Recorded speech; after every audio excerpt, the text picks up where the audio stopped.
हर petrol pump पे अब एक नया लेबल दिखता है, E20। इसका मतलब है कि आपकी गाड़ी में जो पेट्रोल जा रहा है उसका 20 पार्ट अब इथेनॉल है, जो मोस्टली ग्रेन से बनता है। सरकार इसको एक बड़ी सक्सेस स्टोरी के रूप में प्रेजेंट करती है, like forex savings, farmer income, energy security. लेकिन रिसेंटली एक कंट्रोवर्सी भी बन गई जब सुप्रीम कोर्ट में दिए गए एक स्टेटमेंट को लेकर सरकार और मीडिया के रिपोर्ट्स अलग अलग बातें कह रहे थे। इस वीडियो में हम इस पूरी पॉलिसी को केयरफुली अनपैक करेंगे, सिर्फ government data, independent research bodies और कंज्यूमर सर्विस के बेसिस पे। कोई पॉलिटिकल एंगल नहीं, बस जस्ट द फैक्ट्स। पहले बेसिक डेफिनेशन। E20 मतलब पेट्रोल में 20% इथेनॉल और 80% रेगुलर पेट्रोल का मिक्सचर। टारगेट था कि 2030 तक, लेकिन ये नेशन वाइड 5 से 6 साल पहले ही अचीव हो गया, जो इम्प्लीमेंटेशन की स्पीड को दिखाता है। इथेनॉल बनता है मेनली ग्रेन से, मेज और राइस। पहले शुगर केन भी एक मेजर सोर्स था, लेकिन 23-24 में sugar cane to ethanol production को रेस्ट्रिक्ट कर दिया गया, जिसकी वजह से हम आगे डिस्कस करेंगे। सबसे कॉमन कंसर्न, क्या E20 से इंजन डैमेज होता है और माइलेज कम होता है? टेक्निकली इथेनॉल की एनर्जी डेंसिटी पेट्रोल के कंपैरिजन में अराउंड 28% कम होती है, मतलब सेम क्वांटिटी में कम एनर्जी मिलती है।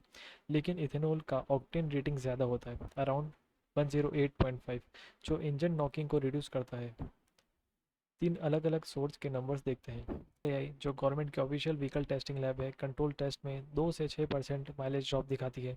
मिनिस्ट्री ऑफ पेट्रोलियम भी इसी रेंज को कंफर्म करती है, 3 से 5%। लोकल सर्कल्स के कंज्यूमर सर्वे 23 से पहले की गाड़ियों के फिर 50 से 66% ओनर्स ने 10% से ज़्यादा माइलेज ड्रॉप रिपोर्ट किया। ये गैप क्यों है? एआरएआई सिर्फ फ्यूल का आइसोलेटेड इफेक्ट टेस्ट करता है कंट्रोल कंडीशंस में। रियल वर्ल्ड यूसेज में ओल्डर व्हीकल्स के रबर और प्लास्टिक कंपोनेंट्स नए E20 कंपेटेबल मटेरियल से नहीं बने होते हैं, तो टाइम के साथ वियर अक्यूमुलेट होता है। एक इम्पॉर्टेंट क्लैरिफिकेशन, सीवियर या स्ट्रक्चरल इंजन डैमेज के क्लेम्स सब्सटेंशिएट नहीं हुए हैं। एआरआई ने 1 लाख किलोमीटर की फील्ड ट्रायल्स में कोई स्ट्रक्चरल डैमेज नहीं पाया। रबर प्लास्टिक वियर रियल है और एक्नॉलेज भी है, डिस्प्यूट सिर्फ इसकी सीवियरिटी पे है। अब उस कंट्रोवर्सी पे आते हैं जिसका हमने शुरू में जिक्र किया। जून 26 में रिपोर्ट्स आई कि अटॉर्नी जनरल आर वेंकट रमनी ने सुप्रीम कोर्ट में कहा था कि E20 अभी अभी भी एक ऑनगोइंग एक्सपेरिमेंट है और इसका फुल इम्पैक्ट अगले साल तक क्लियर होगा। 1 जुलाई 26 को ministry of law and justice ने इन रिपोर्ट्स को कम्प्लीटली फॉल्स बताया और कहा कि एक्सपेरिमेंट वर्ड कभी यूज़ ही नहीं हुआ। तो एक्चुअल पोजीशन क्या है?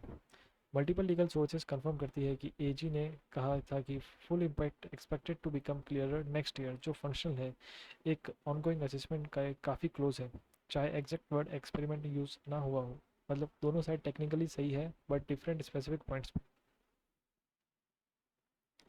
अब सबसे इंपॉर्टेंट क्वेश्चन, क्या E20 कंज्यूमर के लिए चीपर है? डायरेक्ट आंसर नो, और ये हमारा असेसमेंट नहीं है। गवर्नमेंट ने खुद जुलाई 26 में इसको एक्सप्लिसिटली कंफर्म किया है।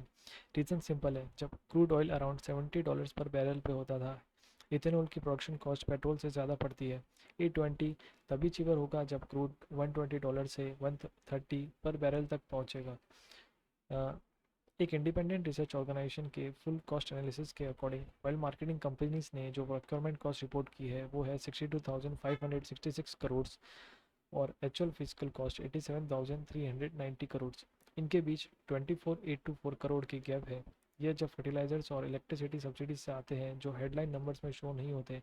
मतलब टू इकोनॉमिक कॉस्ट पे पेट्रोल इथेनॉल से 15 से 25% चीपर पड़ता है।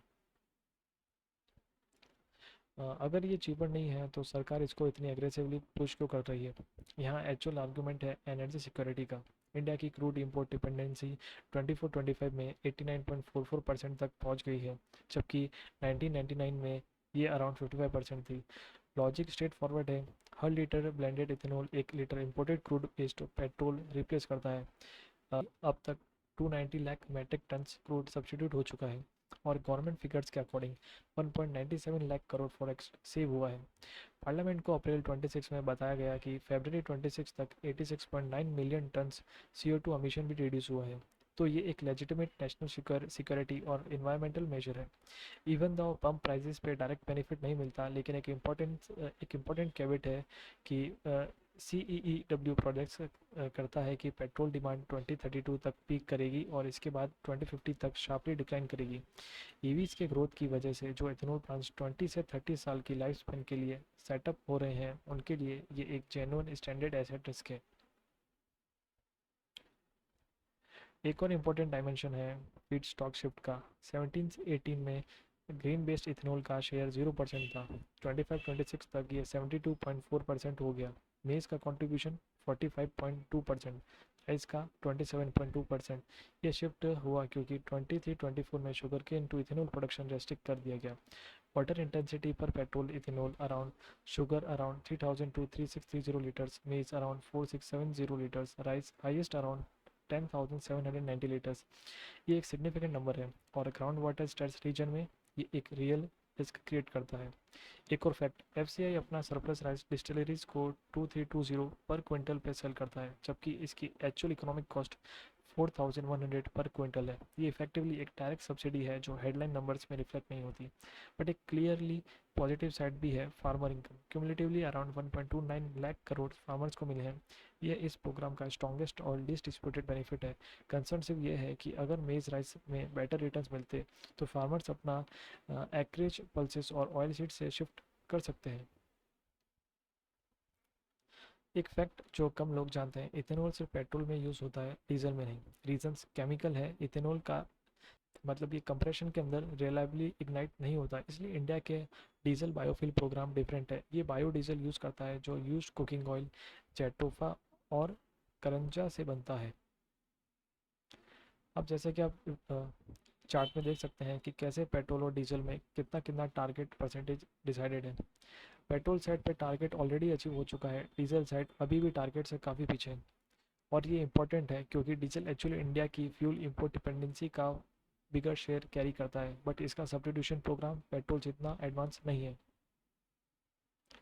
चलिए क्विक टाइमलाइन देखते हैं। अगस्त 2025 में मिनिस्ट्री ऑफ पेट्रोलियम ने कमिट किया कि E20 अक्टूबर 2026 तक ही रहेगा, लेकिन मिड 2026 तक BIS ने ऑलरेडी E22 से E30 तक के स्टैंडर्ड्स नोटिफाई कर दिए